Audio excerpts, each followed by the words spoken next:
Hello friends, welcome to my YouTube channel. নমস্কার বন্ধুরা, মঞ্জু রান্নাঘর থেকে সবাইকে স্বাগত। তো বন্ধুরা, আজকে আমি আপনার কাছে একটি ভিডিও নিয়ে হাজির হয়েছি। ভিডিও হলো চিড়ের পায়েস। তো বন্ধুরা, আপনারা অনেকে চালের পায়েস খেয়েছেন, সাবুর পায়েস খেয়েছেন। তো বন্ধুরা, এবার চিড়ের পায়েস খেয়ে আমাকে কমেন্ট করে জানাবেন যে কেমন লেগেছে। খুব সুন্দর লাগে, অসাধারণ স্বাদে গন্ধে।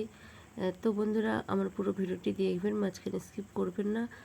পুরো ভিডিওটি দেখার জন্য আপনাদের কাছে অনুরোধ রইল। আমার চ্যানেলে নতুন শ্রোতা হলে চ্যানেলটি সাবস্ক্রাইব করার অনুরোধ রইল। আর হাতের কাছে নোটিফিকেশান বেল আইকনটি প্রেস করে অন করে দেবেন, যে নতুন নতুন ভিডিওগুলো ছাড়বো সরাসরি আপনাদের কাছে পৌঁছতে পারে। লাইক, কমেন্ট, শেয়ার করতে ভুলবেন না। তো বন্ধুরা, একেবারে খুব শর্ট সময়ে এই চিড়ের পায়েসটি তৈরি করা যায়। তো বন্ধুরা, বেশি কথা না বলে ভিডিওটি স্টার্ট করা যাক।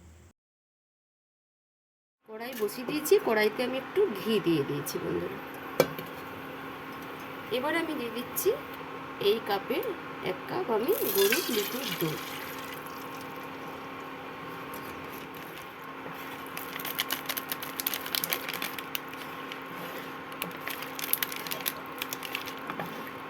যতই প্যাকেটের দুধ বা এই গরুর দুধে করুন, এর মধ্যে যদি একটু আমুল মিশিয়ে দিয়ে যে কোনো পায়েস বানান, পায়েসের স্বাদটা কিন্তু দ্বিগুণ বেড়ে যাবে। দুধটা দেখুন গলে গেছে।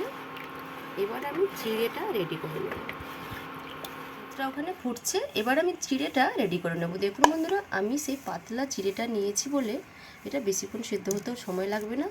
এটা এবার আমি ধুয়ে নেব। দেখবেন ধুতে ধুতেই নরম হয়ে গেছে। তারপরে আমি ফুটে গেলে এটাকে আমি দিয়ে দেব। এটাকে আমি 2 থেকে 3 বার, 3-4 বার আমি ভালো করে আমি ধুয়ে নেব। দেখুন বন্ধুরা, আমি হালকা হাতে ভালো করে আমি 4-5 বার আমি ধুয়ে নিয়েছি।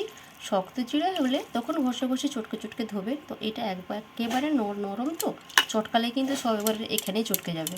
এবার আমি দুধের মধ্যে দিয়ে দেবো। এবার আমি ধুয়ে রাখা চিড়েটা আমি দুধের। বন্ধুরা, ভিডিওটা বন্ধ হয়ে গেছিল, তো চিড়েটা আমি ঢেলে দিয়েছি। এবার অনবরত আমি চিড়েটা নাড়তে থাকবো যতক্ষণ না চিড়েটা ভালো করে সেদ্ধ হয়ে মিশে যাচ্ছে।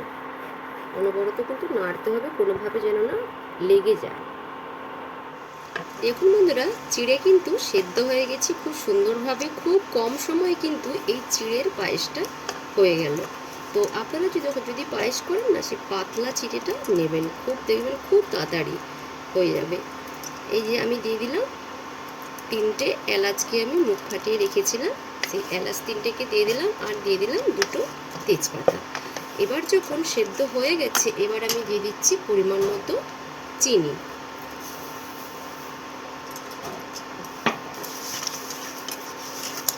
এবার আমি এর সঙ্গে দিয়ে দেব ভিজিয়ে রেখেছিলাম কিছু কাজু আর কিশমিশ।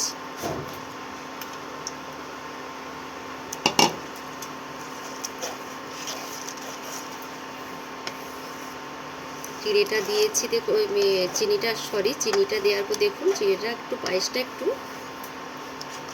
একটু নরম হয়ে গেল। এইভাবে এবার আমি নামিয়ে দেব। হয়ে গেছে চিড়ের পায়েস, একেবারে রেডি। সবশেষে আমি একটু নুন দিয়ে দেবো। নুন দিলে স্বাদের ব্যালেন্সটা পায়েসের কিন্তু খুব সুন্দর হবে।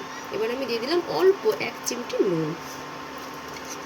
হয়ে গেল আমার চিড়ের পায়েস। তো বন্ধুরা, আপনারাও এভাবে বাড়িতে চিড়ের পায়েস বানিয়ে খেয়ে আমাকে আপনারা কমেন্ট করে জানাতে কিন্তু বন্ধুরা ভুলবেন না। আমার পুরো ভিডিওটি দেখার জন্য আপনাদের কাছে অসংখ্য ধন্যবাদ।